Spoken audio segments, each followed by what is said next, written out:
പഠിക്കുന്ന പുസ്തകത്തിൽ, നമ്മുടെ പാഠപുസ്തകത്തിൽ ശരിക്കും കാർട്ടൂൺസിന് പ്രസക്തിയുണ്ടോ? കാർട്ടൂൺസ് ശരിക്കും കമ്മ്യൂണിക്കേറ്റ് ചെയ്യുന്നുണ്ടോ? കുട്ടികളെ കുറച്ചുകൂടെ കോൺസെപ്റ്റ് മനസ്സിലാക്കാൻ സഹായിക്കുന്നുണ്ടോ? സുപ്രീം കോടതിയുടെ പ്രധാനപ്പെട്ട ഒരു ഡിസ്കഷനാണ്. NCERT ബുക്സിൽ ഒരുപാട് കാർട്ടൂൺസ് കൊടുത്തിട്ടുണ്ട്.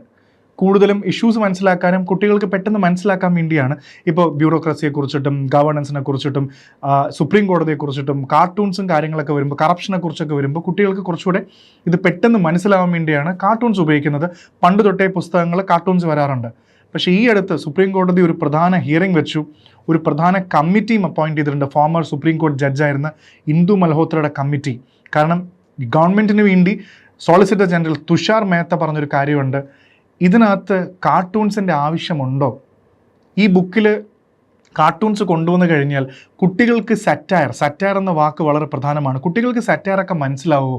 അല്ലെങ്കിൽ സ്കൂൾ ബുക്കിലാണോ കാർട്ടൂൺ വെക്കേണ്ടതെന്നുള്ള വലിയൊരു ചോദ്യം ഇവിടെ ഉന്നയിച്ചിട്ടുണ്ട്. സുപ്രീം കോടതി NCERTയുടെ കാര്യത്തിൽ ഇത് ആദ്യമായിട്ടല്ല ഇടപെടുന്നത്. ഓൾറെഡി 8ാം ക്ലാസ്സിലെ സോഷ്യൽ സയൻസ് ബുക്കിൽ ജുഡീഷ്യറിയെ കളിയാക്കിക്കൊണ്ടും ഡെലിബറേറ്റ് ഇൻറ്റെൻറ്റ് ടു മെലൈൻ ദ ജുഡീഷ്യറി എന്ന് പറഞ്ഞ് ജുഡീഷ്യറി തന്നെ ഒരു ബ്ലാങ്കറ്റ് ബാനൊക്കെ ക്രിയേറ്റ് ചെയ്തു.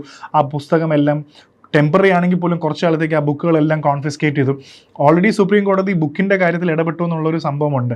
ശരിക്കും സ്കെച്ചസിന് എന്താണ് കുഴപ്പമെന്ന് ചോദിക്കുന്ന വലിയൊരു വിഭാഗം ആൾക്കാരുണ്ട്. കുട്ടികളെ കൂടുതൽ കോംപ്ലക്സ് ആയിട്ടുള്ള ഇഷ്യൂസ് പെട്ടെന്ന് മനസ്സിലാക്കാൻ സഹായിക്കുന്നില്ലേ എന്ന് ചോദിക്കുന്ന ഒരു വിഭാഗം ആൾക്കാരും ഉണ്ട്. പക്ഷേ ഗവൺമെൻറ്റിൻ്റെ സോളിസിറ്റർ ജനറൽ തുഷാർ മേത്ത പറയുന്നത് സറ്റയർ എന്താണ്, സറ്റയർ ഒന്നും കുട്ടികൾക്ക് മനസ്സിലാവില്ല. ചിലപ്പോൾ അതിൻ്റെ റിയൽ മീനിങ് ഒന്നും മനസ്സിലാക്കാനുള്ള പ്രായവും പക്വതയും കുട്ടികൾക്ക് ഇല്ല എന്നാണ് പറയുന്നത്. ശരിക്കും കാർട്ടൂൺസ് എന്ന് പറയുമ്പോൾ തന്നെ ഇന്ത്യയിൽ ഏറ്റവും കൂടുതൽ കോൺട്രവേഴ്ഷ്യൽ ആയിട്ടൊരു സംഭവമാണ്. ഇപ്പോൾ നമുക്ക് constitutionally fundamental rights article 19 Clause 1A freedom of expression ഏറ്റവും കൂടുതൽ പറയുന്ന സംഭവം ആർട്ടിസ്റ്റിക് എക്സ്പ്രഷൻ എന്ന വാക്കാണ് ഏറ്റവും കൂടുതൽ ഈ ഒരു കോണ്ടെക്സ്റ്റ് ഉപയോഗിച്ചിട്ടുള്ളത്. ആർട്ടിസ്റ്റിക് എക്സ്പ്രഷൻ ഉണ്ട്, കാർട്ടൂൺസ് ഉപയോഗിക്കാം, സ്കെച്ച് ഉപയോഗിക്കാം, unless and until you don't harm somebody else. കോൺസ്റ്റിറ്റ്യൂഷനിൽ തന്നെ ആർട്ടിക്കിൾ 19 Clause 2 റീസണബിൾ റെസ്ട്രിക്ഷൻസും ഉണ്ട്.